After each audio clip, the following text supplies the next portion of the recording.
complaints to the Department of Justice, even more people from the litigation arms of the music of the recording industry are now being assigned by Obama to head the, to actually, shall we say, to cruise around and kind of decide on laws and make cases decided in favor of the big industry of the so-called entertainment. But one of the issues, I'm not sure if it's going more towards politics now, but Joe Biden has been a big advocate of the Hollywood industry since at least 2007, when it was revealed just before the elections. And ever since then, and especially in 2008, 2009, there were many appointments of people from the copyright industry, people who are strongly pro-copyrights, who are made the principal people who make the law, or at least decide on appointments of other people around them. And it is quite concerning to see how much power these people are getting, and the reformers, the people who can actually explain to people the power of fair use and sharing, and actually having different paradigms, or being repressed in some in some ways, and copyright, Creative Commons and copyleft, things like that. All kinds of people who try to give the vision of a system which works differently. They don't quite manage to make it into the mainstream system so far. I mean, just sort of to add a little piece there, and it was just an observation. It's sort of a very general observation to the internet as a whole, but we see all these manoeuvres by different copyright agencies and people like FACT and the various other organisations around the world. But the one thing that's now become clear, and the benefit of the internet, is the power it gives back to the users and to the people that are sort of spending their free time on it. I mean, if you just take ACS Law as an example, there you had people claiming to be wrongfully accused, and massive amounts of people in forums got behind them, and the story got onto into the Witch magazine, and it also got onto Watchdog, and after the whole of this campaign, obviously now we're starting to see justice as the judges looking at these cases, and the whole evidence has been scrutinised. And I think it's giving the power back to the people, and I think that it shows that you can't fight the internet no matter who you are. We've seen all sorts of examples. Well, WikiLeaks is another good example. Or you can just switch off the internet when you don't feel like it.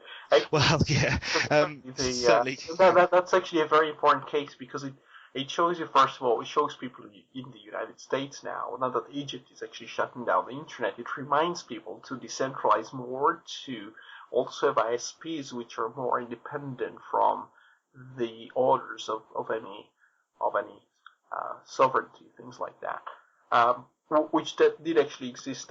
I'm not sure if you know this, but Assange usually used to work in some of these ISPs and networks and places which were trying to give voices to controversial things sometimes, working towards ensuring people can get voices and things make it into the mainstream, even though they aren't too controversial in some ways.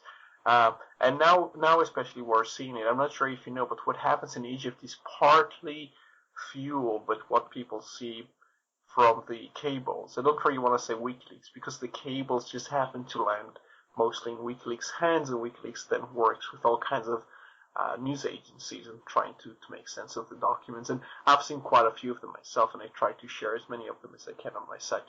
All kinds of very gory details of how people would be hanging for weeks with their hands on the ceiling. People who are just suspects of things, and like putting 40 or 50 of them until one of them admits.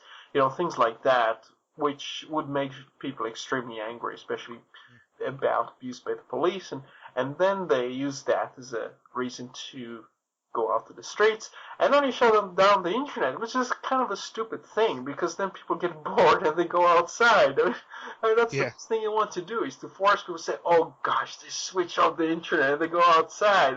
That's not. And it also brings even more attention to the whole subject. And I mean, like I say, we've seen so many examples in the last 6 months that the tighter that big governments or organisations try to clamp down on something, the quicker the story spreads. And I think, it's put information, or is putting information back into the hands of the user.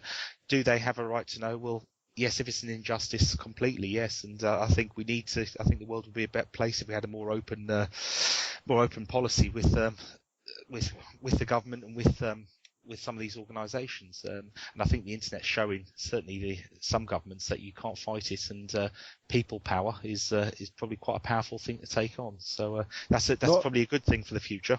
Sorry, that's Gordon. people. That's people power, not to be confused with puppy power. Which is Yes. But no, going back, something that just occurred to me on the DVD thing is it's amazing how things have been listed as features, which are actually anti-features.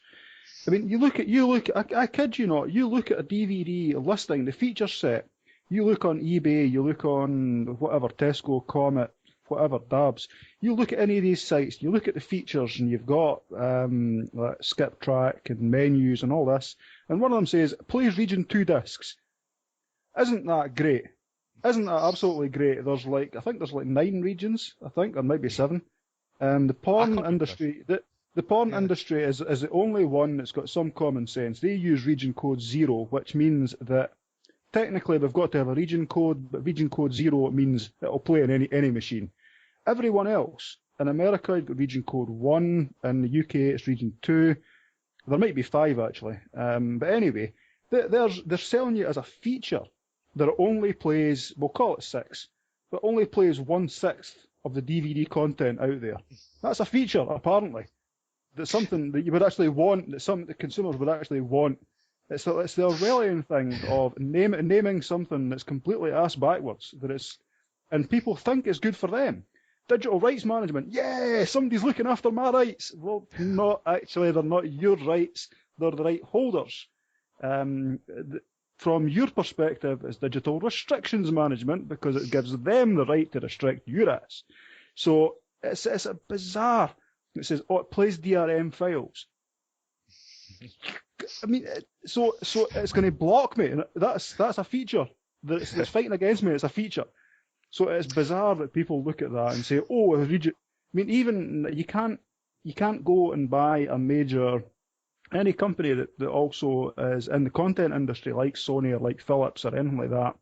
They don't make mainstream multi-region players, because they've got an interest in the studio end of release schedules and delaying releases and things, but they don't get that. The idea that if you want to delay something, if a movie comes out in the States and like 3 months later it comes out in the UK, the studios don't get the idea that people in the UK watch what's happening in America. They want to see it on the day it comes out in America. And if they can't buy it, what the hell are they going to do? They're going to go and download it. Yeah. You know? And you see the same with the TV shows as well. I think vice versa for shows that are over here that are popular in the States and vice versa. But the companies never seem to learn from this. So one very quick point to close off that whole section. I think, unless Roy or yourself have anything else to add, we'll look at closing off the show at the end of this one. But just a very, very quick rant, and this is to any company that releases Blu-ray videos. Can you consider in future, when you release a Blu-ray film, yes, it's very nice, it's high resolution, very good, I'm very happy, but when you put the extras disc in, can you not just put the standard DVD in there and pass it off as being a Blu-ray disc? So that was my little rant to any, which I doubt, but any movie industry execs that are listening to this show.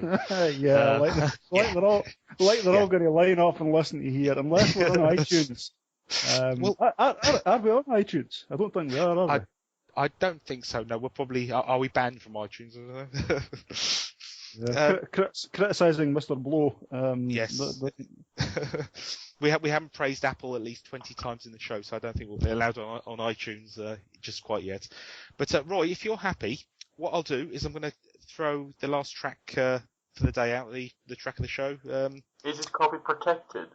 No, I've double checked. You read the term before. I didn't actually go into it, but you just said copyright. You said copy protection, I think was the term, and this relates to what Gordon has just spoken about when he said how they try to spin things as features. And they talk about protection, and you feel very much protected. I'm sure you do, because you've been restricted for the protection of someone else, and it's just interesting use of words.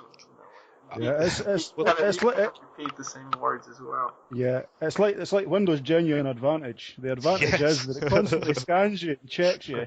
How can you say differently? I mean, once they repeat it so many times, the only way to be